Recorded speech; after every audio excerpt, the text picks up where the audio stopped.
Sarah Morrison held her two children close as they stood in the falling snow staring at the enormous tree house before them.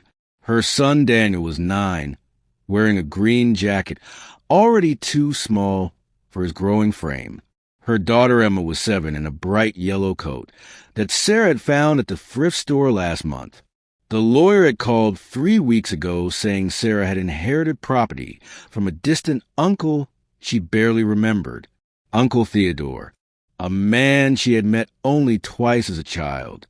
The address led them here to the deep woods of northern Maine, where snow fell thick and silent. The structure before them defied belief. A massive oak tree hundreds of years old had been carved and built into a home. Windows glowed like amber eyes in the trunk. A wooden door stood at the base covered in frost. Steps led upward, disappearing into branches above. It looked like something from a fairy tale. But Sarah knew fairy tales did not pay bills. She was 34 years old, working 2 jobs since her husband left 4 years ago. The apartment in Boston was too expensive. The car was breaking down. Last week, Emma had asked if they could have chicken for dinner instead of rice again. Sarah had smiled and said maybe next week. She had cried later that night when the children were asleep. The lawyer said the property was hers free and clear. No mortgage, no taxes owed. Theodore had arranged everything before he passed. Sarah had driven here hoping she could sell it, use the money to give her children something better. But standing before this strange, beautiful place, she felt something shift in her chest.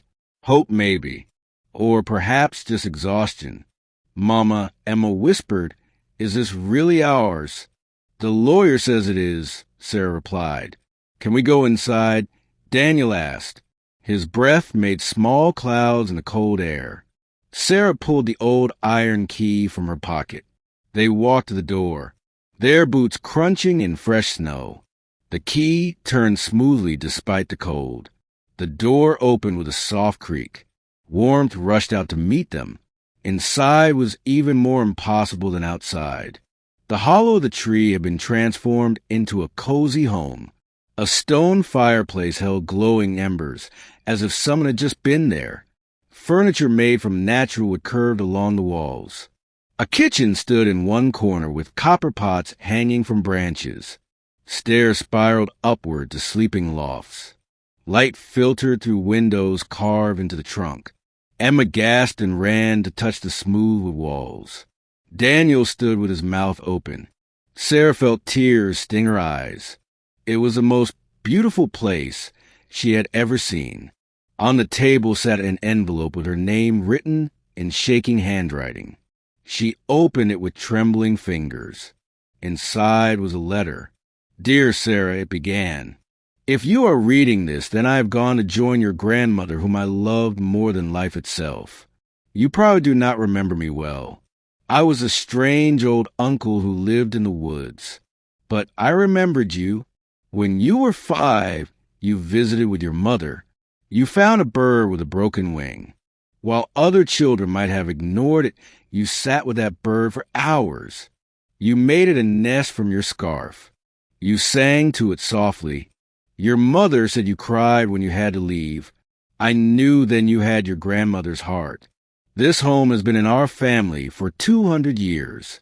Your great-great-great-grandfather built it. Every generation has added to it, protected it. Now it is yours. But, Sarah, there is something you must know. Beneath the roots is a chamber.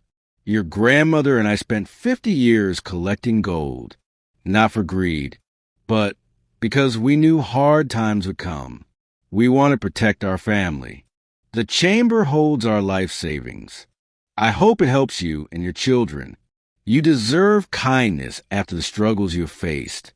Pull the iron ring beneath the rug near the fireplace. The rest you will see.